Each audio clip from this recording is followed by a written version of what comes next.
ಇದು ಜಗನ್ನಾಥ ಕ್ಷೇತ್ರದ ಮಹಿಮೆ.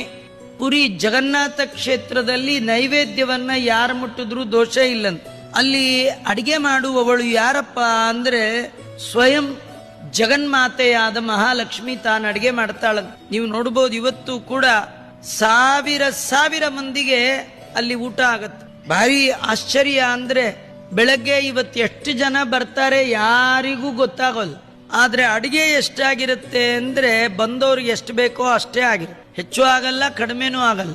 ಇನ್ನೂ ಒಂದು ವಿಶೇಷ, ಲಕ್ಷ್ಮಿ ಅಡಿಗೆ ಮಾಡ್ತಾಳಲ್ಲಿ. ಅವಳದು ಎಂಥ ವಿಶೇಷ ಅಂದ್ರೆ ಜಗತ್ತಲ್ಲಿ ಅವಳ ತರ ಯಾರಿಗೂ ಮಾಡ್ಲಿಕ್ಕೆ ಬರೋದೇ ಇಲ್ಲ. ಅಲ್ಲಿ ಏನಂದ್ರೆ ಒಲೆ ಹಚ್ಚಿ ಒಂದ್ ಮಡಿಕೆ ಮೇಲೆ ಒಂದ್ ಮಡಿಕೆ ಮೇಲೆ ಒಂದ್ ಮಡಿಕೆ ಹಾಕಿ ನೀರು ಅಕ್ಕಿ ಏನೇನು ಹಾಕ್ಬೇಕೋ ಎಲ್ಲ ಹಾಕಿ ಒಂದೇ ಒಲೆ ಮೇಲೆ 8-10 ಮಡಿಕೆ ಜೋಡಿಸ್ಬಿಡ್ತಾರೆ.